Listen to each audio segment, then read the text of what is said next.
अशोभनीय एवं अश्लील भाषा का प्रयोग करते दिख रही थी। देवी देवताओं के खिलाफ जिस तरह की भाषा बोली गई है दुर्भाग्यपूर्ण है। ऐसे लोगों के खिलाफ सख्त कार्रवाई होनी चाहिए। मैं समझता हूं कि ये तारीख फिर वही दोहराई जाएगी कि मंदिर तोड़कर, पहले तो मंदिर तोड़कर मस्जिद नहीं बनाई गई थी, लेकिन शायद अब मंदिर तोड़कर मस्जिद बनाई जाए। कुछ अतिवादी तत्व दूसरी तरफ भी हैं जो अपने से विपरीत मत के मानने वाले लोगों के देवी देवताओं के बारे में भी खराब राय रखते हैं। बच्चों का ब्रेन वॉश करके इन बच्चों को बरगला करके ले जाया गया है और उनका धन परिवर्तन करके मैरिज की गई है। ऐसे सभी अराजक तत्वों को मैं सावधान कर दूं, उस पर कड़ी से कड़ी कार्रवाई की जाएगी।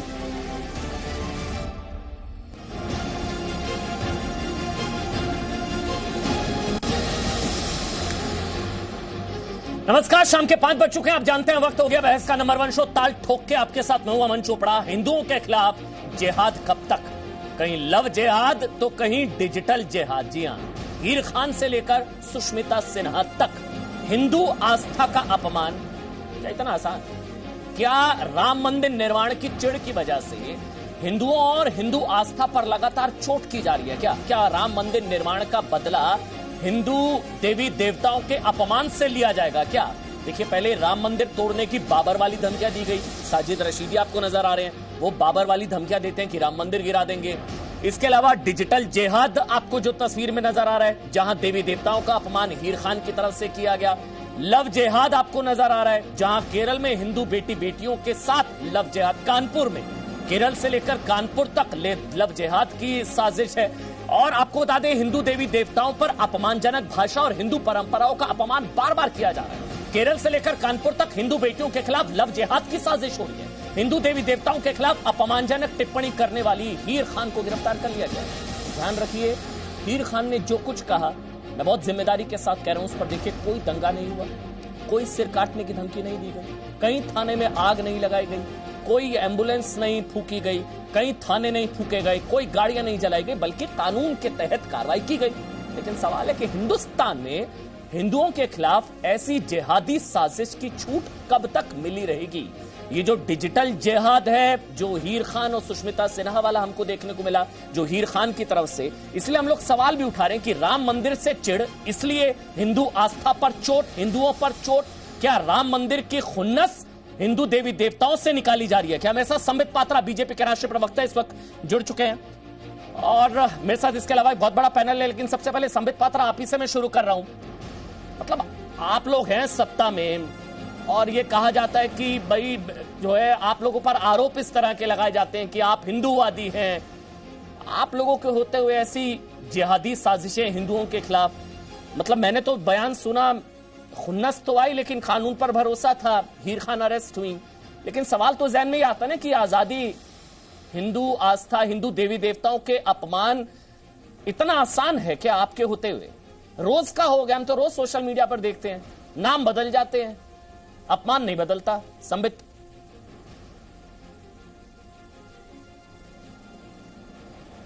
देखिए, पहली बात तो आप याद रखिए, 70 सालों से ये जो जिहाद और नकली सेक्युलरिज्म का धतूरा चाट करके हिंदुस्तान के अधिकांश लोग बेहोश पड़े हुए थे, अब 2014 से इस धतूरे को चाटने की जो बेहोशी थी, उस बेहोशी से बाहर आ रहे हैं।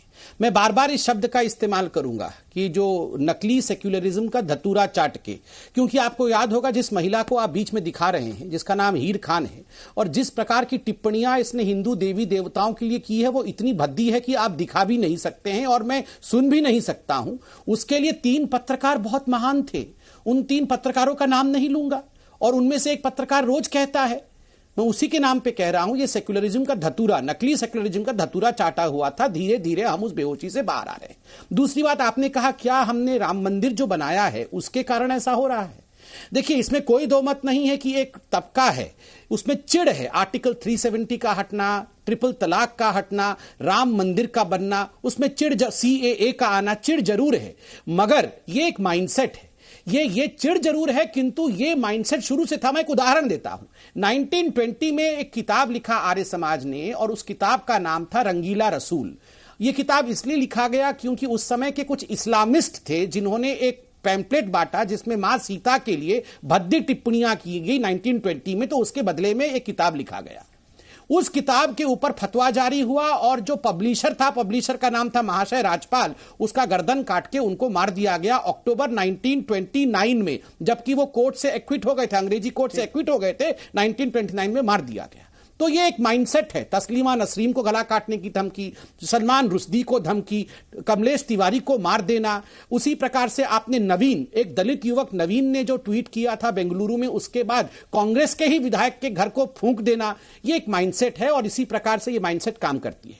मैं यहां पर एक कैविएट के साथ अंत करूंगा और वो कैविएट है कि अल्लाह के इस्लाम से हमें किसी प्रकार का कोई शिकवा नहीं। सिन्हा वाला, उसमें उनका माइंडसेट, वो कह रहे हैं कि वो मिसोजिनी के खिलाफ दरअसल आवाज बुलंद कर रही थी और कुछ तीज के त्योहार या हिंदू देवी देवताओं को लेकर उनकी आपत्ति थी, ये वो मिसोजिनी मतलब महिला विरोध के खिलाफ थी। इस वजह से उन्होंने उन शब्दों का इस्तेमाल किया, टॉयलेट पेपर और तमाम चीजें, देवी देवताओं की तस्वीरों वाला। उन्होंने बोला वो मिसोजिनी के खिलाफ बोल रही थी। ये उनका पक्ष है, बताना जरूरी था। इस पे थोड़ा वक्त दीजिए क्योंकि इसको मुझे समझाना पड़ेगा। पहले तो मैं आपके टीवी चैनल पे आज कह दूं, जी न्यूज पे, कि अल्लाह के इस्लाम से हमें किसी प्रकार का कोई आपत्ति नहीं है। आप बिल्कुल फ्री हैं प्रैक्टिस करने के लिए। मगर जो मुल्ला का इस्लाम होता है, जिसमें कहीं ना कहीं फतवे, लव जिहाद और जिस प्रकार की भाषा का प्रयोग अभी किया गया है, उसके खिलाफ हम हैं और हम ही बोलने वाले। आपने मिसोजिनी की बात की। ये जो सुष्मिता सिन्हा लड़की है, अपने आप को जर्नलिस्ट कहती है, इस महिला ने कहा कि मैं तो वेद शास्त्र जो है उसको टॉयलेट पेपर के रूप में इस्तेमाल करूंगी, क्योंकि महिला अपने पति के लिए व्रत रखे, ये तो बहुत बड़ा मिसोजिनी है, महिलाओं के खिलाफ है। अब देखिए, मैं उन सेक्युलरिस्ट वादियों से, ये जो धतूरा चाट के पड़े हुए हैं, उनको 3-4 उदाहरण दूंगा। अगर ये दूसरे धर्म में होता, इस्लाम में होता, तो वो क्या करते। मैं बाकायदा आज कोटेशंस लेके आया हूं। मैं हदी से सही अल बुखारी जो 2658 नंबर में लिखा हुआ है वो मैं नरेट कर देता हूं। The prophet said, Isn't the witness of a woman equal to half of that of a man? The woman said yes. He said this is because of the deficiency of a woman's mind. मतलब witness जो होती है, महिला अगर witness बने तो वो एक पुरुष के आधी विटनेस होती है, आधा उसका वजूद होता है, क्योंकि महिलाएं कम अकल की होती है, उसका दिमाग कम है, ये हदीस कहती है। और याद करिए, ये all India Muslim personal law board ने इसको कोट किया था जब ट्रिपल तलाक पे केस चला था कि महिलाएं कम अकल की होती है, इसलिए ट्रिपल तलाक देने का अधिकार पतियों का ही है। तो क्या आप बताइए, टॉयलेट पेपर बनाया जा सकता है? पवित्र किताबों का टॉयलेट पेपर बनाने की हिम्मत करेंगी? वो नहीं करेंगी। आपको दूसरा उदाहरण मैं देख रहा हूं, यह बहुत महत्वपूर्ण उदाहरण है और आदरणीय कुरान शरीफ से मैं दे रहा हूं, सूरा निशा से। सूरा निशा में लिखा हुआ है 34, सूरा वर्स 34 कोट करता हूं, men are in charge of women by right. मतलब महिला जो है वो पोजेशन है, पुरुष की पोजेशन है बाय राइट। ये सही है क्या? दूसरा उसमें कहा गया है कि 424 में, आप देखिए कहा गया है, 424 में निकालता हूं क्योंकि सारा आज मैं निकाल के लाया हूं मिसोजिनी के ऊपर।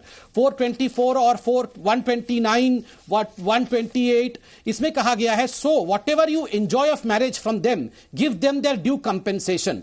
महिला से जो आप एंजॉय करते हैं आप उसको कंपेंसेशन दे दीजिए। ठीक उसी प्रकार कई सूराओं में, मेरे पास यहां पर एक बहुत महत्वपूर्ण विषय है जो है सूरा बकर। सूरा बकर में लिखा गया है 282/282 में, यस कुरान से मैं कर रहा हूं, कि जहां एक आदमी की विटनेस चाहिए वहां अगर आदमी की जगह औरतें लानी पड़े तो 2 औरतें लानी चाहिए, क्योंकि एक आदमी इज इक्वल टू, मतलब 2 महिलाएं ही एक पुरुष के बराबर हो सकती है। और दूसरे वर्ष में कहा गया है 2/223 में कि जो महिला होती है वो कल्टीवेशन की ग्राउंड होती है, उसमें आपको बीज बोला है, वो केवल कल्टीवेशन के लिए है। मैं लेके आया हूं, नहीं, मैं कहना चाह रहा हूं कि अगर इन सब बातों पे आप जाइएगा तो क्या आप किसी और धर्म की किताब को टॉयलेट पेपर के रूप में इस्तेमाल करने की हिम्मत करेंगे? मिसोजिनी की बात करके आप जो वेद पुराण और शास्त्रों को टॉयलेट पेपर बनाना चाहते हैं, अगर ये लोग जिनके मन के अंदर टॉयलेट भरा हुआ है और अगर ये गलती से भी किसी और को टॉयलेट पेपर बनाएंगे तो इनका सर कटा हुआ सर टॉयलेट के अंदर मिलेगा। मैं आपको बता रहा हूं, जैसे कमलेश तिवारी का हुआ। अली कादरी साहब, अली कादरी मेरे साथ है, मौलाना अली कादरी। अली कादरी साहब, ऐसे जिहादियों के खिलाफ फतवा क्यों नहीं आता? फिर फतवा अगर आना चाहिए, जब जय श्री राम बोलने के खिलाफ आता है, तमाम चीजों के खिलाफ आता है, जब ऐसा जिहाद, डिजिटल जिहाद या इस तरह का लव जिहाद जैसा कानपुर में, या ये डिजिटल जिहाद देवी देवताओं के खिलाफ, इस डिजिटल जिहाद या अपमान के जिहाद के खिलाफ फतवा क्यों नहीं लाया जाता? लाना चाहिए ना कादरी साहब। देखिए साहब, सबसे पहले तो यह है कि लास्ट डिबेट में आप मुझे ये कह रहे थे कि यहाँ पर हमारा संविधान इजाजत देता है कि जो जिस धर्म पर चलना चाहे चल सकता है, और यहाँ पर कोई इंसान पर धर्म की पाबंदी नहीं है, वो जिधर चाहे टर्न हो सकता है। तो वो जब लड़की वहां की रूबी खान जो है जब पूजा की थी, तो तब ये कानून आप सुना रहे थे। अब अगर आज एक लड़की अपना धर्म परिवर्तन करके अगर वो किसी लड़के से शादी करती है, तो उसको लव जिहाद का नाम नहीं देना चाहिए, क्योंकि हर व्यक्ति को पूरा पूरा अधिकार है कि वो किसी भी धर्म को अपना सकती है और किसी से भी शादी कर सकती है। संबित पात्रा जी अभी मतलब जो हिंदू बनकर, अगर हिंदू बनकर हिंदू बहनों को फंसाया जाए तो उसमें कोई बुराई नहीं है, नाम बदलकर हिंदू बनकर फंसाया जाए तो कोई बुराई नहीं है उसमें। बात की गई तो किन हालात में कंपनसेशन देने की है, वो पूरी आयत की तफसील पढ़िए आप, उसके बाद कुरान की आयत को कोट कीजिए। अधर अधर आप बात करने की कोशिश करके मुसलमानों को और इस्लाम को टारगेट करने की कोशिश ना करें। अली कादरी साहब, मेरा सवाल तो सुन लीजिए। सवाल मेरा यह है कि क्या राम मंदिर से दिक्कत है? क्या राम मंदिर के खुन्नस निकाल रहे हैं हिंदू देवी देवताओं पर ये लोग? दिक्कत क्या है? देखिए साहब, किसी भी देवी देवता के बारे में बोलने के लिए ना इस्लाम सिखाता है, ना हम बोलने वाले की तायीद करते हैं। और वो जो हिंदू लड़की ने जो टिश्यू पेपर की तरह की जो बात की है, उसकी कड़ी निंदा की जाती है।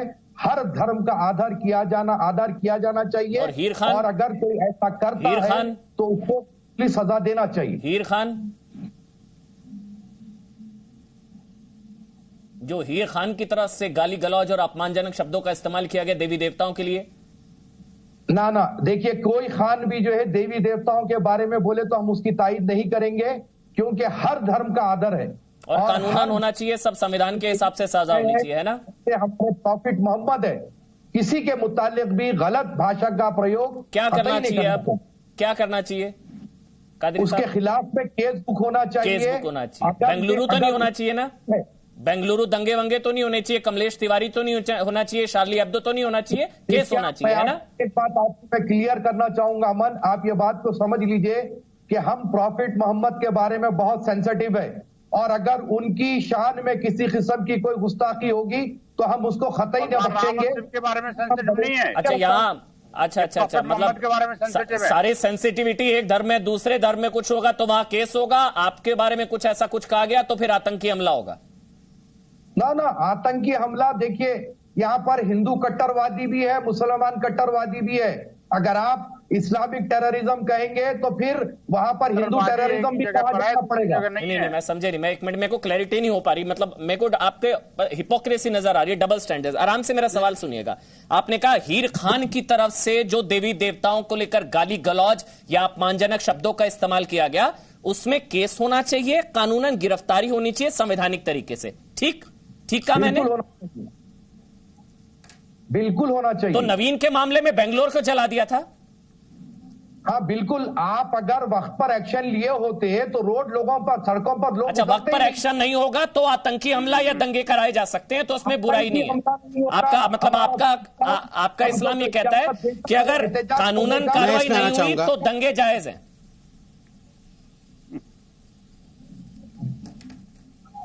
कानूनन कार्रवाई नहीं हुई तो दंगे जायज हैं। कानून अगर वक्त पर अपना काम करेगा तो लोग सड़कों पे उतरेंगे क्यों? और अगर नहीं करेगा तो हम एहतजाज, तो आतंकी हमला और दंगा, हम एहतजाज करेंगे। और इंतजार, आपके इंतजार में नहीं हुआ तो इंतजार नहीं करे तो एक मिनट ना, अभी एक मिनट ना, अभी सहिष्णुता का पाठ पढ़ाने वाले बताइए ना, अगर नहीं हुआ एफआईआर, नहीं हुई कार्रवाई तो क्या करेंगे? दंगा। हम एहतजाज करेंगे, जो संविधान हमें हक दिया है हम उसका इस्तेमाल करेंगे। तो संविधान का इस्तेमाल किया था बेंगलुरु में, कमलेश तिवारी में संविधान का इंतजार किया गया था जब गला काट दिया गया था। बेंगलुरु में जब दंगे किए गए थे नवीन के मामले में, नवीन के पोस्ट का कोई जिक्र करता है वो गलत था। उन्होंने ऐसे ही पोस्ट का जवाब दिया था, आपको पता है, ऐसे ही पोस्ट का जवाब दिया गया था। अब अगर इस पोस्ट पर हीर खान पर अगर कोई जवाब दे दे तो बेंगलुरु हो जाएगा। जो उन्होंने पोस्ट किया वो भी गलत, ये भी गलत। यही मेरे को आपको समझाने का मेरा मतलब था कादरी साहब कि संविधान दोनों जगह, डबल स्टैंडर्ड्स नहीं हो सकते। संबित पात्रा जवाब दे दीजिए, उसके बाद मैं आ रहा हूं, उसके बाद विनोद बंसल जी और आचार्य अंकुर मैं आपके पास आ रहा हूं। संबित पात्रा जवाब दे दीजिए। दूसरों की भी तकलीफ को कानून पर भरोसा रखिए, संविधान पर भरोसा रखिए। ये शांत हो जाएं जरा। संबित देखिए अमन भाई, मुझे तो बड़ा आश्चर्य लगा। देखिए अली कादरी साहब ने कहा कि हमारे प्रॉफिट को लेकर हम बहुत ज्यादा सेंसिटिव हैं, अगर उनके बारे में कुछ भी कोई कहेगा तो हम तो छोड़ेंगे नहीं।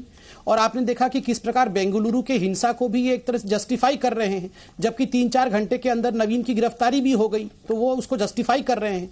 मैं आपको बताता हूं, देखिए इनका ये जो वन वे ट्रैफिक चल रहा है, ये जो धतूरा चाट के सेक्युलरिज्म का लोग बेहोश पड़े हुए हैं, उसमें वन वे सेक्युलरिज्म चल रहा है।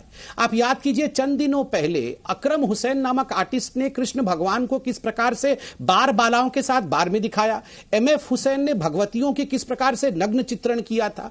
आप याद करिए अमेज़न नामक इतनी बड़ी कंपनी ने अभी चंद दिनों पहले मां लक्ष्मी, भगवान गणेश, इनके टॉयलेट पेपर और रग्स बनाए। ये तो हम लोगों ने जब उसके खिलाफ कार्यवाही शुरू की तब जाके उसको विड्रॉ किया गया। ये एक ट्रेंड बन गया है। इसमें गलती दो पक्षों की है, एक हमारे पक्ष की है जो हम इतने लिबरल हैं कि हम विषयों को कोर्ट तक भी नहीं लेके जाते हैं।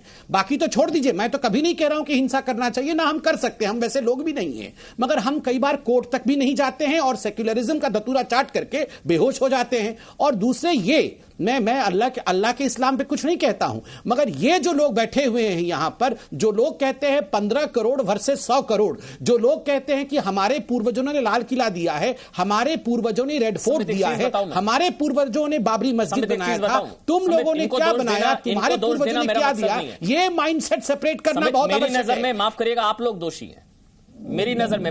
मैं रोज देखता हूं ट्विटर पर लोग, आप देखिए ना, हर दिन आकर वाहियात कॉमेडियन, जो स्टैंड अप कॉमेडियन आके हिंदू देवी देवताओं का अपमान से लेकर पता नहीं क्या क्या करते हैं।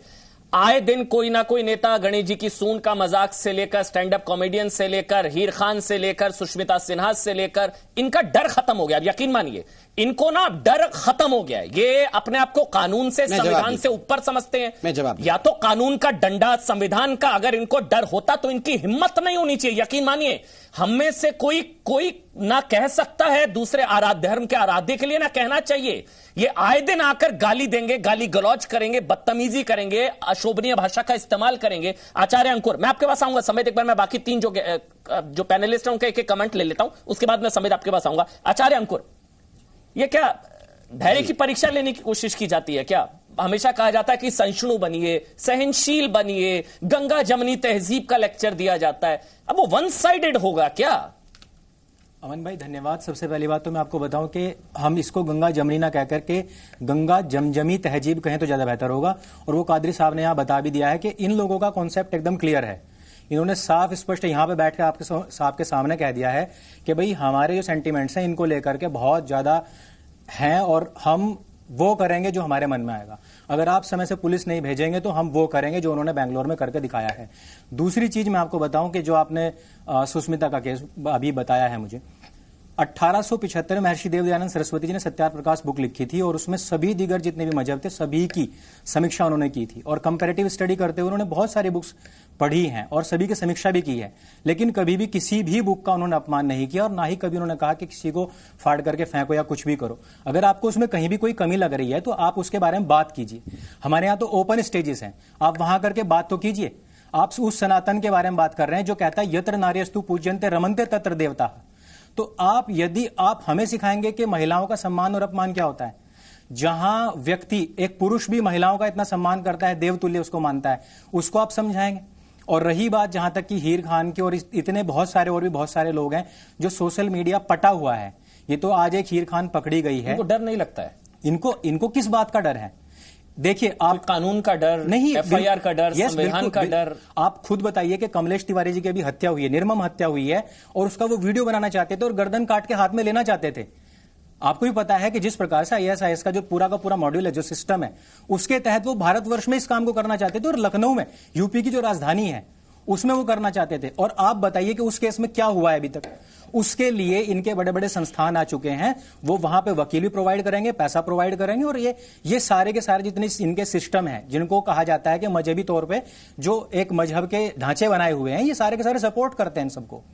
इसलिए इसमें जड़ में जाने की जरूरत है अमन भाई, कि हमें यह देखना होगा कि जब हमारा भारतवर्ष आजाद हुआ उस समय पे हमको पंथ निरपेक्षता का धर्म निरपेक्ष बना करके पढ़ाया गया है। और जितने भी हमारी आजकल के युवा हैं वो सारे के सारे आज क्या समझते हैं, किस तरीके से उसको रिप्रेजेंट करते हैं। आपने बहुत अच्छा कहा कि कॉमेडियंस जो बीच में ले लिया उनका नाम, इस तरीके से रिप्रेजेंट किया जाता है इन सभी चीजों को कि पंथ निरपेक्षता, जिसको कि धर्म निरपेक्ष बता करके हम सबको परोसा जा रहा है, ऐसे बता करके कि पंथ निरपेक्षता का अर्थ क्या है, हिंदू विरोध। और पंथ निरपेक्षता का अर्थ क्या है, सापेक्ष दूसरी सरकार जिसका कानून है शरिया। तो ये क्या सेकुलर हो जाता है अनुराग भदौरिया? मतलब ये, उसके बाद मैं विनोद बंसल साहब आपके पास आऊंगा। नहीं है, मैं वही तो समझना चाह रहा हूं। मतलब ये सेकुलर हो जाता है। आप लोगों को भी गुस्सा नवीन पर बहुत आता है। 51 लाख समाजवादी पार्टी के मेरे ख्याल से पूर्व नेता थे जिन्होंने 51 लाख सर कलम करने वाली, जब ये कहा था कि जो सर कलम करके लाएगा 51 लाख रुपए दूंगा। आप लोगों को भी गुस्सा नवीन पर आता है, हीर खान पर नहीं आता क्या? या वो सेकुलर हैं, हिंदू देवी देवताओं का अपमान गाली, ये सेकुलरिज्म के अंतर्गत आता है क्या अनुराग भदौरिया? बिल्कुल। मैं आपको एक बात बता दूं, बड़ी जब मैंने संबित भाई को सुना, मेरी बात भी सुनेंगे, क्योंकि कुछ लोग सांप्रदायिकता का भांग पिए हुए हैं, उनको होश नहीं रहता क्या बोल रहे हैं। उनको ये भी नहीं पता चलता कि सरकार किसकी है, देश में, प्रदेश में, और जहां भी दंगे हुए हैं, जिस तरह घटना हुई, सरकार तो भारतीय जनता पार्टी की है। तो इसके मतलब आप ये मान रहे हैं कि आपकी सरकार का कानून नहीं चल रहा है, आप संविधान का पालन नहीं कर पा रहे हैं, तो हट जाइए सरकार से। जब आपके रहते हुए सरकार यहाँ पे है, मजबूत सरकार आप बताते हो, और वहां पे इस तरह की घटनाएं हो जाए और इस तरह घटना करके लोग निकल भी जाए, जैसा भी आपने खुद ही बोला अमन जी, कि इसके मतलब कानून का पूरी तरह पालन सरकार नहीं कर पा रही भारतीय जनता पार्टी। भारतीय जनता पार्टी के बस का सरकार चलाना नहीं है। अगर सरकार चलाना बस का होता तो इस तरह की घटनाएं नहीं हो पाती जिस तरह की घटनाएं हो रही हैं, और घटनाएं करके लोग लव जिहाद हो रहा है, आप ये मान रहे हैं? सिर्फ एक घटनाएं नहीं हो रही है। मैं कह रहा हूं लगातार जाति धर्म के नाम पे जो राजनीति होती है, आप बताइए, चाहे कोई भी हो, किसी धर्म को गाली देगा, कैसे गाली देके निकल जाएगा? क्यों गाली देगा कोई? किसी धर्म को इतनी हिम्मत कहां से आती है? इसके मतलब आप संविधान का पालन नहीं कर पा रहे। कोई व्यक्ति किसी को गाली कैसे देगा? सोशल मीडिया पे लगातार गालियां चलती है, क्यों गालियां चलती है? इसके मतलब आप सोशल मीडिया पे कंट्रोल नहीं कर पा रहे। बार बार आपको बोला जा रहा था इस पे कानून बना दो, हम नहीं बनाना चाहते क्योंकि आपको कहीं ना कहीं फायदा नजर आता है। लगाए आप बताइए, उत्तर प्रदेश में लगातार महिलाओं पर अत्याचार हो रहा है कि नहीं हो रहा है? आप बताइए, कौन भाग खा के सोया हुआ है? नहीं, मैं पूछा था लखीमपुर में क्या बच्ची के साथ अन्याय नहीं हुआ? एक महीने में 2 बच्चियों के साथ अन्याय हो गया क्या? गोरखपुर में बच्ची के साथ अन्याय नहीं हुआ? आप समझे नहीं थे शायद। 12 हत्या नहीं हो रही? तो ये गुस्सा आप समझे नहीं। सुनिए ना अनुराग जी, सुनेंगे मेरा सवाल। अनुराग जी, मेरा सवाल आपकी हिपोक्रेसी को लेकर था। आराम से अनुराग जी, आराम से, एक तो आराम से बात करेंगे, डर लगता है, आराम से मैं सवाल पूछूंगा, बीच में मत बोलिएगा। मैंने आपको नहीं टोका, इस तरह से डिबेट नहीं करेंगे। आराम से, विनोद बंसल भी वेट करें अपनी टर्न का, आराम से। मेरा सवाल दरअसल आपकी हिपोक्रेसी को लेकर था। अगर मैं आपसे सवाल पूछूं, अभी 1 मिनट रुकिए, 1 मिनट रुकिए, आप मुझे बताइए क्या लव जिहाद है? क्या लव जिहाद हो रहा है, हाँ या ना? बस इतना बता दीजिए, अभी पता लगेगा आपकी हिपोक्रेसी। आप मुझे बताइए, क्या लव जिहाद हो रहा है? लव जिहाद है या नहीं है? बस इतना बता दीजिए। कोई भी गलत करेगा, किसी जात धर्म का उसको सजा देने की आराम से, सरकार के पास है, कानून के पास है। मैं सवाल नहीं छोड़ सकता कानून का पालन नहीं कर पा रही है सरकार के पास हिम्मत नहीं है कानून का पालन करवाने पर। सर, एक मिनट साइकिल पर ब्रेक लगाइए, आराम से, आराम से। सरकार मान ले। अनुराग भाई, अनुराग भदौरिया, हम नहीं चला पा रहे। अनुराग भदौरिया, सवाल से मत डरिए, सवाल नहीं छोड़ूंगा। लव जिहाद है या नहीं है? मैंने क्या पूछिए सवाल? लव जिहाद है या नहीं है? क्या लव जिहाद? लव जिहाद मैंने क्या बोला? अगर किसी है या नहीं है, हाँ या ना? सुनिए ना, अगर किसी हाँ या ना? जबरदस्ती की है, आप मानते हैं लव जिहाद एग्जिस्ट करता है या नहीं करता है? मेरी बात सुन लीजिए, पहले मेरे सवाल का जवाब दीजिए, भागिएगा नहीं डर कर। अगर पूरा देश आपको सुन रहा है, बड़ी बेबाकी से बहुत ज्यादा चीख रहे थे। मेरे सवाल का जवाब दे दीजिए, चुनौती दे रहा हूं ताल ठोक के।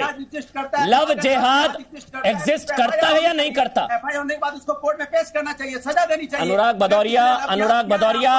भदौरिया, देखिए अब क्या होता है, आप बहुत ताल ठोकते हैं, मगर जब एक सवाल में फंस जाते हैं, लव जिहाद है या नहीं है? बोलता हूँ लव जिहाद है या नहीं है? कानून को अपनी कार्रवाई करनी चाहिए, देश संविधान से आपका फर्जी सेकुलरिज्म एक्सपोज हो रहा है अनुराग भाई। अनुराग भदौरिया, अनुराग भदौरिया, अनुराग भदौरिया, अनुराग अनुराग अनुराग अनुराग अनुराग अनुराग अनुराग आराम से लव जिहाद एग्जिस्ट करता है या नहीं करता है? मैंने कहा ना, अगर लव जिहाद एग्जिस्ट करता है, अगर नहीं करता है या नहीं करता है, तो सजा मिलनी चाहिए उसको। करता है नहीं करता है? सजा मिलनी चाहिए ना। करता है नहीं करता है? कोई भी लव जिहाद करेगा और जबरदस्ती अगर किसी का धर्म परिवर्तन करवाएगा तो उसको कानूनन सजा पुलिस देगी ना, सरकार। तो लव जिहाद एग्जिस्ट करता है ना? सजा दे दे। क्यों अभी तक एफआईआर नहीं हुई? क्यों अभी तक एफआईआर नहीं हुई? मैं वही कह रहा हूं अनुराग भदौरिया, लव जिहाद के खिलाफ भी बोलिए, मीर खान के खिलाफ भी बोलिए, सिर्फ नवीन के खिलाफ मत बोलिए। बस मैं ये समझा रहा था आपको, ये जो आपको संबित पात्रा बताएं एफआईआर क्यों नहीं हुई? चलिए ठीक है, विनोद बंसल नशे में है क्या? भांग के नशे में है क्या? एफआईआर क्यों नहीं हुई? नहीं, अभी नशा कैसी भाषा वहाँ पे लव जिहाद हुआ है, कानपुर में तो एफआईआर होनी चाहिए, उसको जेल में भेजना चाहिए उस व्यक्ति को। क्यों नहीं आपने जेल में भेजा अभी तक? ठीक, मैं पूछना चाहता हूँ। विनोद बंसल मैं क्या करूं, मैंने 10 बार रोक दिया उनको, बस अब आराम से। विनोद बंसल साहब बहुत देर से वेट कर रहे हैं। विनोद बंसल साहब, ये क्या धैर्य की परीक्षा ली जाती है? इन लोगों की हिम्मत कैसे होती है? कहीं लव जिहाद तो कहीं डिजिटल जिहाद। अनुराग का सवाल सही है, इन पर रोक तो लगानी होगी। नहीं, देखिए अनुराग का जो सेलेक्टिव सेकुलरिज्म है ना, आप देखना बीच में बोलना शुरू करेंगे और नॉन स्टॉप बोलेंगे। बोलेगा ये इनके डीएनए में है बेसिकली। और समाजवादी पार्टी जो है ना, पूरा चाबी भर के बेचती है। वो जब तक पूरा खाली नहीं हो जाता तब तक ये चुप नहीं हो सकते, वो पहले से ऑर्डर है इनको। लेकिन मैं एक बात कहना चाहता हूँ, देखिए ये जो सेलेक्टिव सेकुलरिज्म है ना, ये सेलेक्टिव सेकुलरिज्म जब नवीन के एक छोटे से पोस्टर को लेकर के इतना बवाल हो जाता है, जिसमें एक ऐसा चित्र था जिसको किसी ने देखा नहीं, किसी ने जाना नहीं, किसी ने पहचाना नहीं, कभी कोई बना नहीं, उसके बारे में बवाल कर देते हैं और एक दलित घर को जला देते हैं। ये दलितों के मसीहा बने फिरते हैं, लेकिन आज तक दलितों के बारे में कोई चर्चा नहीं की इन्होंने। ये पुलिस स्टेशन फूंक देते हैं, उसके बाद भी इन्होंने कुछ नहीं कहा। कभी कौन जो ये पीएफआई वाले थे, एसडीपीआई वाले थे, कौन थे? आज तक आपने सुना है कभी कोई समाजवादी पार्टी के किसी नेता को बयान आया हो उसको कंडेम करते हुए? बताइए, जब हीर खान इतने दिनों से कर रही है ये, और इतना कुछ बेहुदा बातें इसने कही है, क्या इनकी जवान में एक शब्द निकला? एक ट्वीट निकला? कोई नहीं निकलेगा। आप देखिए, ये जो इस्लामिक जिहादी अभी आप चैनल पर बैठे हुए कह रहा है कि भाई हमारे अगर पैगम्बर मोहम्मद के बारे में कुछ कहोगे तो आपको ये कर देंगे। आपकी सांप्रदायिकता है, अपने आप को दूसरा गाली दे देंगे, आपकी संस्कृति। ये वो लोग हैं जब आपने लव जिहाद के बारे में 4 बार आप हिंदुस्तानी नहीं हो, मुझे शर्म आ रही है आपको हिंदुस्तानी बोलते हुए। अमन जी देखिए, मैं देखिए क्या अनुराग, ये क्या तरीका हो रहा है? अनुराग ये कौन सा जिहाद है? आराम से अभी 20 मिनट का आप सम्मान अनुराग ये क्या तरीका है? मैं आपका सम्मान कर रहा हूँ हिंदुस्तानी। और आप अनुराग ये डिबेट करने का तरीका है क्या? अब आपको डिबेट करनी भी सिखानी पड़ेगी अनुराग। भी करते हैं। चलिए ठीक है अनुराग मुझे मजबूरी में आपको ऑडियो बंद करना पड़ेगा। कहाँ की भाषा है अनुराग प्लीज, ये तो हिंदुस्तानी अनुराग प्लीज, अनुराग आप विनोद बंसल जी कंप्लीट कर लीजिए। अनुराग बीच में मत बोलिएगा, कोई आपके बीच में नहीं बोला, आप डिबेट स्पॉइल कर रहे हैं। ऑडियो बंद अनुराग, ऑडियो बंद। आ रहा हूं मैं आपके पास अनुराग प्लीज। विनोद बंसल कंप्लीट कर लीजिए, 30 सेकंड विनोद बंसल, उसके बाद संबित। विनोद बंसल देखिए मैं कहता हूं, ये इस समय एक जो वातावरण बन रहा है, जिस तरह से इस्लामिक जिहादी और सेकुलरिस्ट फोर्सेस और अर्बन नक्सल्स हिंदू समाज को एक तरह से उस स्थिति में लाना चाहते हैं एट पार विद द इस्लाम। ये चाहते हैं कि जैसा हम करते हैं वैसे आप भी करो। लेकिन उनमें और हमारे में अंतर यह है कि हम अब भारत को अपनी माता समझते हैं, हम अपनी देवभूमि पितृभूमि समझते हैं, इसलिए हम उसमें आग नहीं लगा सकते। ये ट्रिनिटी की तरह रहते हैं, वो कहीं भी किसी में आग लगा देते हैं। आप मुझे बताइए, बातें तो करते हैं मीम और भीम की और घर जलाते हैं उसका दलित का। आप बताइए, ये बात तो करते हैं संविधान की, संविधान बचाओ, आजादी लाओ, और अब सीए का विरोध करेंगे और जाकर के पुलिस स्टेशन को फूंक देंगे। आप मुझे बताइए, ये बात तो करते हैं कि साहब हमारे ये जो हमारे पैगम्बर मोहम्मद के बारे में हम सहन नहीं कर सकते, लेकिन राम के बारे में, कृष्ण के बारे में, सीता के बारे में कुछ भी बोल देंगे। अरे भाई, आखिरकार आपके अंदर आपके पास 2 हाथ है ना, हमारे पास भी हैं। आप ये समझ लेना, आप अगर 25 करोड़ हो तो हम 100 करोड़ भी हैं। नहीं ये लेकिन नहीं समाज ये नहीं, वो संविधान अपना काम करेगा सर, कानून अपना काम करेगा। अब उनके स्तर पर उतर कर बात करेंगे तो क्या फर्क रह जाएगा? ये हमारे नहीं, लेकिन विनोद बंसल साहब यही तो एग्जाम्पल सेट करना है ना। अगर आपको लग रहा है वो भड़काने की कोशिश कर रहे हैं, अगर आपको लग रहा है वो उकसाने की कोशिश कर रहे हैं, तो उकसावे में आकर अगर आप ये कहेंगे तो उनमें और आप में क्या फर्क रह जाएगा? उनमें और आप में क्या फर्क रह जाएगा? वो अगर थाने फूंक रहे हैं, गाड़ियां जला रहे हैं, एम्बुलेंस जला रहे हैं, दंगे कर रहे हैं, फिर अगर आप भी वो करेंगे तो क्या फर्क रह जाएगा? संबित पात्रा, और ये भारत के लिए मरता है, इसलिए ये इस तरह के काम नहीं करता। संबित, आपको भी लगता है क्या इस तरह के पोस्ट से, क्या इस तरह के विवादित बयानों से, क्या देवी देवताओं पर अश्लील टिप्पणियां करके क्या भड़काने उकसाने की कोशिश है, ताकि कहा जा सके देखो इन्होंने भी वही किया जो हमने किया, हमने बेंगलुरु किया है तो इन्होंने ये किया? क्या भड़काने उकसाने की कोशिश है? ये चाहते ही क्या करें? संबित ना, मैं इसका जवाब देता हूं, अगर शांति से सुन लिया जाए। पहली बात तो नहीं, बिल्कुल ये भड़काने उकसाने वाला नहीं, इनका माइंडसेट ही है ये हमें तो काफिर मानते हैं कि हम आइडोल्टर्स हैं, हम लोग मूर्ति पूजक हैं, मूर्ति उपासक हैं, तो हम काफिर हैं। तो ये लड़ाई तो काफिरों की है, काफिरों के खिलाफ है, इसी को तो जिहाद कहते हैं। तो ये इसलिए नहीं कर रहे कि हम भड़क जाएं, और हम भड़केंगे भी नहीं, क्योंकि हमारे डीएनए में भड़कना है ही नहीं। कब हमने जाके कभी कहीं पर, आपने सुना है कि कभी हमने जाके कहीं मस्जिद तोड़ दी है और वहां मंदिर बना दिया हो? आपने कभी सुना है कि हमने जाकर किसी और देश पे आक्रमण करके उसको परिवर्तित करके हिंदू देश बना दिया हो? ये हमारे डीएनए में नहीं है, इसलिए हम वो काम कर ही नहीं सकते हैं। दूसरी बात यहां पर देखिए, अभी क्या हुआ मैं आपको बताता हूं, शायद आपने सुना नहीं। यहां पर अभी विनोद बंसल भाई साहब ने कहा कि ये जो लड़की है हीर खान, इसने बहुत बेहुदा टिप्पणी की है। उस पर आप देखिए समाजवादी पार्टी के प्रवक्ता भड़क गए कि आपने हीर खान मेरी बहन है, उसको आपने कैसे बेहुदा टिप्पणी बता दिया, हमारी संस्कृति हमारी सभ्यता। अरे बेहुदा टिप्पणी तो की ही है, जो शब्द का प्रयोग किया है वो तो हम कर भी नहीं सकते हैं। और दूसरी बात ये जो हरा कुर्ता पहन के, ये आप इनको शांत, नहीं आपको बेहुदा नहीं बोला, वो हीर खान को बेहुदा टिप्पणी को बोला। इनको जरा शांत कर दीजिए, मैं चिल्लाना नहीं चाहता हूं, जरा शांत कर दीजिए इनको शांत करिए। मैं नहीं चाहता हूं चिल्लाना। आप जबरदस्ती हमारे किसी को अमन भाई मैं शांति से बैठा हूँ, ये जरा चुप हो जाए तभी बोलूंगा मैं। कोई भी व्यक्ति संविधान के अगेंस्ट काम करेगा, धर्म के अगेंस्ट काम करेगा, किसी धर्म को गाली देगा। इन्होंने कहा कि हीर खान को आप बेहुदा बोलेंगे तो ये हीर खान, अरे हीर खान के भाई साहब जरा शांत हो जाइए। अरे हीर खान के भाई साहब को चुप कराइए जरा, इनको ये हीर खान के भाई साहब को जरा चुप कराइए, मुझे बोलने दीजिए। नहीं ये हीर खान के भाई साहब को जरा चुप कराइए जरा।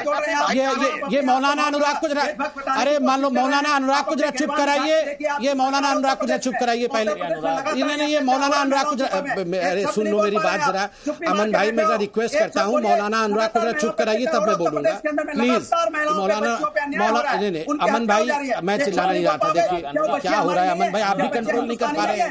चलिए मैं चुप ही बैठता हूँ, ऑडियो सबका बंद है। अनुराग अच्छा नहीं लगता, कुछ हो जाएगा इनको फिर आप बोलेंगे मैंने मौलाना को मार दिया। इसलिए कह रहा हूं, ये ताल ठोक के, मैं बार बार कह रहा हूं, अपनी बात मौके पर रखिए, जब जिसको पूरा समय दिया जाएगा वो अपनी बात रखेगा। अनुराग आपको 2-3 बार समझा चुका हूं, बीच में मत बोलिए, क्योंकि हम आपको एक बार फिर से पूरी खबर एक बार बता देते हैं, उसके बाद संबित मैं आपके पास आ जाऊंगा। जो हम आपको खबर दिखा रहे हैं, जो केरल में लव जिहाद वाला मामला, जिसमें 5 परिवार एक साथ बोल रहे हैं, उनके परिवार बोल रहे हैं कि हाँ हमारी बच्चियों को लव जिहाद में फंसाया गया, हिंदू बनकर फंसाया गया, थाने तक मामला पहुंच गया। कानपुर वाला जो मामला है, केरल से लेकर कानपुर, लेकिन ये मामला कानपुर का है, इसको लेकर हम बार बार रिपीट करें। देखिए क्रेडिबिलिटी बहुत जरूरी है, कोई भी खबर अगर हम आप तक पहुंचा रहे हैं उसको विश्वसनीयता के तमाम पैमानों पर उसको हम खरा उतार रहे हैं। रिपोर्टर हमारा मौके पर मौजूद है कानपुर में, खबर की पुष्टि है। इसके अलावा एक्सपर्ट्स गवाहों से हमने बात की है, और तकनीकी विश्वसनीयता के पैमाने पर भी यह खबर 100% सही है। पुलिस के बयान है, गवाहों के बयान है, इस मामले में एफआईआर है, इस मामले में एसआईटी का गठन किया जा चुका है, एफआईआर हो चुकी है, गवाहों के बयान है, एक्सपर्ट्स के बयान है, और इसी के बेसिस पर हम ये कह रहे हैं लव जिहाद का मामला है कानपुर में 5 परिवारों की तरफ से जो कहा गया। मैं डिबेट में लौट रहा हूं, ये रिक्वेस्ट करते हो, लेकिन लव जिहाद को लेकर इससे पहले भी, ये कोई पहली बार मामला नहीं सामने आया, इससे पहले भी जी न्यूज की तरफ से कई बार लव जिहाद के खिलाफ जो है ताल ठोकी गई है, कई स्टोरीज हमारी तरफ से की गई है। वो अगर उस स्टोरी का एक मुख्य अंश अगर हम सुना, उसके बाद समित मैं आपके पास आऊंगा ताकि पता लग जाएगा कि लव जिहाद एग्जिस्ट करता है। वो छोटा सा चंद सुनाइए आप। रवि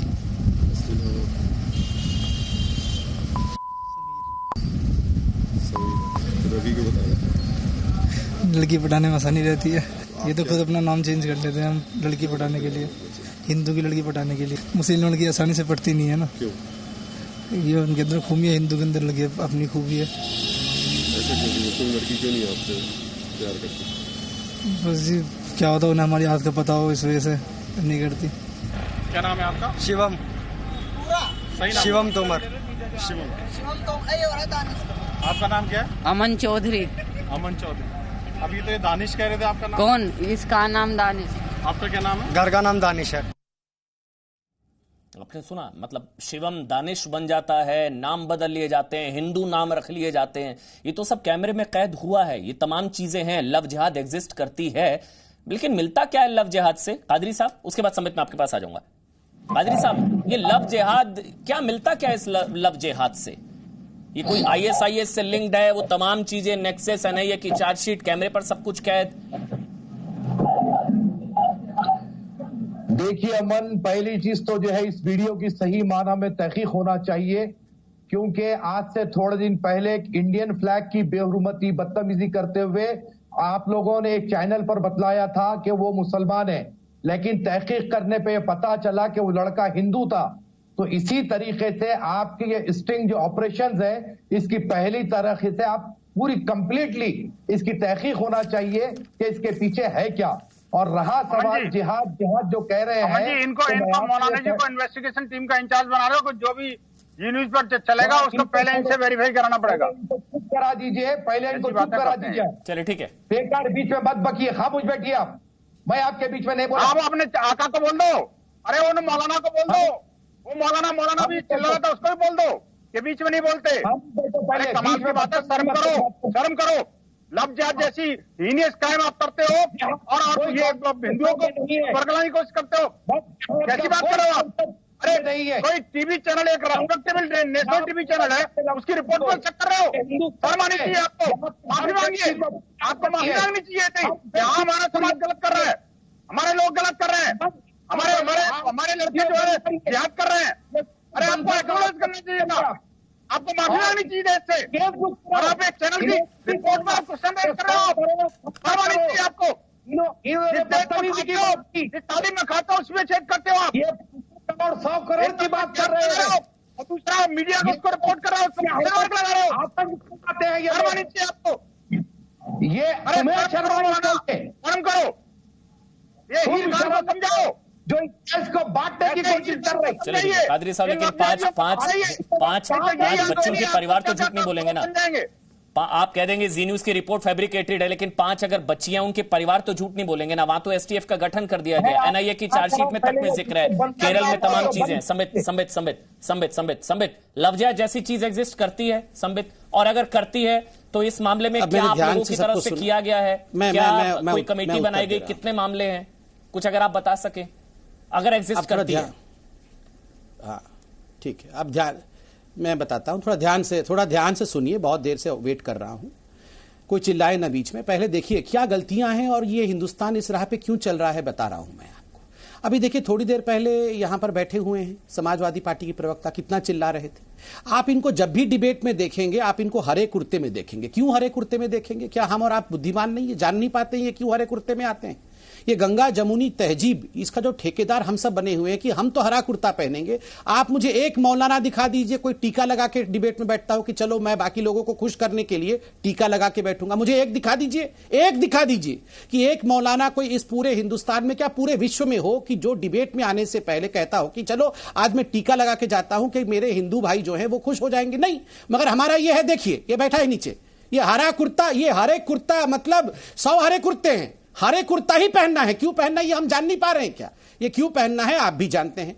देखिए ये गलती हमारी है। आपने कहा कॉमेडियन जो है वो हिंदू देवी देवता के ऊपर कॉमेडी करते हैं। मैंने देखा सब कॉमेडी करते हैं। हंसता कौन है? कौन हंसता है बैठ के? कोई मदरसे में कॉमेडी नहीं हो रहा होता है, कॉमेडी किसी क्लब में, किसी कॉलेज में, किसी स्कूल में हो रहा होता है, और हम बैठ के अपने देवी देवता पे हंसते हैं। अरे समझो, अगर अपने माता पिता का, अपने घर में अपने ही बच्चों का हम ही इज्जत नहीं करेंगे तो बाहर वाले क्या करेंगे, दूसरे क्या करेंगे? तीसरी बात, आपने कहा कि आपने कुछ लव जिहाद के ऊपर प्रिपेयर किया है। आपके होते हुए ये सब क्यों हो रहा है?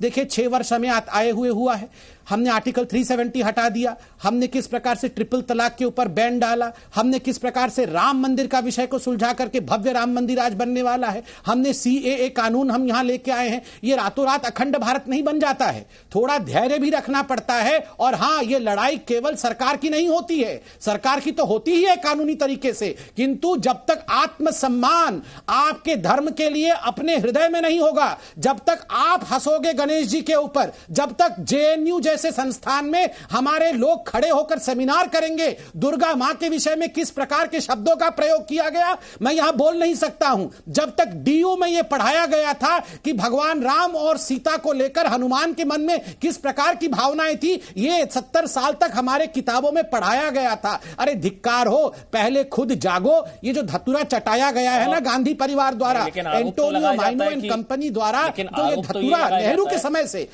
के समय से धतूरा चटाया गया है, उस धतूरे के बेहोशी से बाहर आना हो गया। मतलब आचार्य अंकुर, ये हिंदू राष्ट्र है, मतलब हिंदू राष्ट्र है ये, और यहां हिंदू देवी देवताओं के अपमान से लेकर गाली से लेकर सब कुछ होता है, और ये हिंदू राष्ट्र है, ये हिंदू राष्ट्र है। अमन जी, अगर ये हिंदू राष्ट्र होता तो छवि थोड़ी दूसरी होती, ये स्टोरी थोड़ी अलग होती।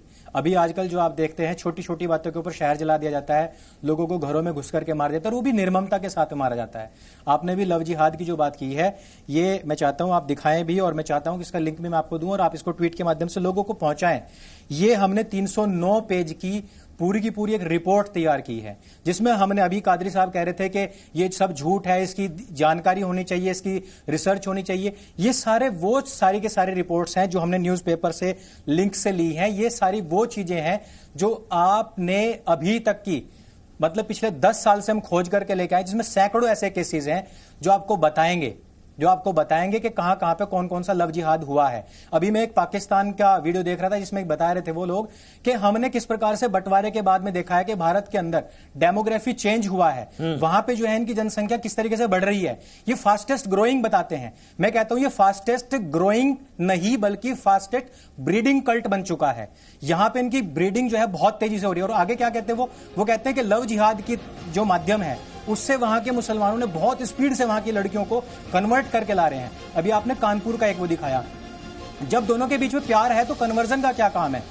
आप ये बताइए कि कन्वर्जन का क्या काम है? एक्चुअली इस्लाम की ये विचारधारा है कि कोई भी लड़की या कोई भी लड़का यदि किसी मुस्लिम से शादी करेगा तो जब तक कन्वर्ट नहीं होगा, जब तक वो इस्लाम को कबूल नहीं करेगा, उसकी शादी मान्य ही नहीं होगी। इसलिए ये प्यार नहीं है, ये जिहाद है, और ये भारत को तोड़ने का एक बहुत बड़ा प्लान है जो पिछले 70 साल से कंटिन्यू चल रहा है। मैं सरकार से गुजारिश करता हूं इस पर सख्त से सख्त कानून बने, नहीं तो हम आने वाले समय में बहुत गंदी छवि देखने वाले हैं। ठीक है, जहां प्यार है वहां धर्मांतरण की क्या जगह? ये प्यार नहीं, ये कट्टरता है, लव जिहाद का मामला है। एनआईए की चार्जशीट में है, केरल से लेकर कानपुर तक, और इसलिए हम लोग इस जिहाद के खिलाफ ताल ठोक रहे थे। बहुत बहुत शुक्रिया जितने भी मेहमान मेरे साथ जुड़े। आपसे थोड़ी देर बाद ताल ठोक के स्पेशल एडिशन में आगे देखिए, भारत मांगे दाऊद जिंदा, ताल ठोक के स्पेशल एडिशन 5:55।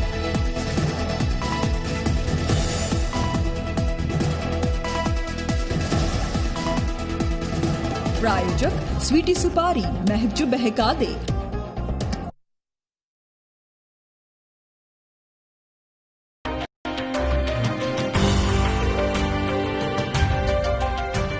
क्योंकि जब अपने संस्कारों के लिए सम्मान हो